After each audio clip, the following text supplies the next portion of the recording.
চিরবৈরী প্রতিবেশী ভারত পাকিস্তান দ্বন্দ্বে জড়িয়েছে। দুই দেশের দীর্ঘদিনের চাপা ক্ষোভকে আরো উস্কে দিয়েছে জম্মু ও কাশ্মীরের পেহেলগামের সন্ত্রাসী হামলা। সেই উত্তেজনার উত্তাপ ছড়িয়েছে দুই দেশের কূটনীতি মহল থেকে বাণিজ্য অঙ্গনে। বাতাসের চাপা গুঞ্জন, শুরু হতে চলেছে ভয়াবহ সামরিক সংঘাত। দুই দেশের মধ্যে চলছে পাল্টাপাল্টি পদক্ষেপ। পারমাণবিক অস্ত্রের ছায়ায় ঢাকা এই দুটি দেশের যে কোনো পদক্ষেপই হতে পারে এক মহা বিপর্যয়ের পূর্বাভাস। ঠিক এই অবস্থায় আসন্ন যুদ্ধের শঙ্কায় আগাম প্রস্তুতিও নিচ্ছে পাকিস্তান শাসিত আজাদ কাশ্মীর। এদিকে চলমান উত্তেজনার মধ্যে ইসলামাবাদ কড়া পদক্ষেপ নিয়েছে। দেশটি রোববার থেকে তাদের স্থল, সমুদ্র ও আকাশপথ ব্যবহার করে ভারতীয় পণ্য পরিবহন সম্পূর্ণ নিষিদ্ধ করেছে। স্যান্ডেলিনা সো, রূপচর্চায় আভিজাত্য। শুধু তাই নয়, তৃতীয় কোনো দেশ থেকে পাকিস্তানের উপর দিয়ে ভারতে পণ্য রপ্তানির পথ বন্ধ করে দেওয়া হয়েছে।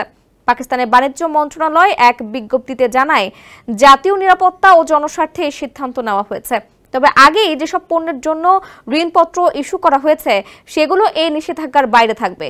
নতুন নিষেধাজ্ঞার আওতায় থাকছে পাকিস্তানের ভূখণ্ড ব্যবহার করে ভারতীয় পণ্যের আমদানি নিষিদ্ধ, তৃতীয় দেশ থেকে পাকিস্তানের মাধ্যমে ভারতে পণ্য পাঠানো নিষিদ্ধ, ভারতীয় পতাকাবাহী জাহাজ পাকিস্তানি বন্দরে ঢুকতে পারবে না, পাকিস্তানি জাহাজও ভারতীয় বন্দরে ঢুকতে পারবে না।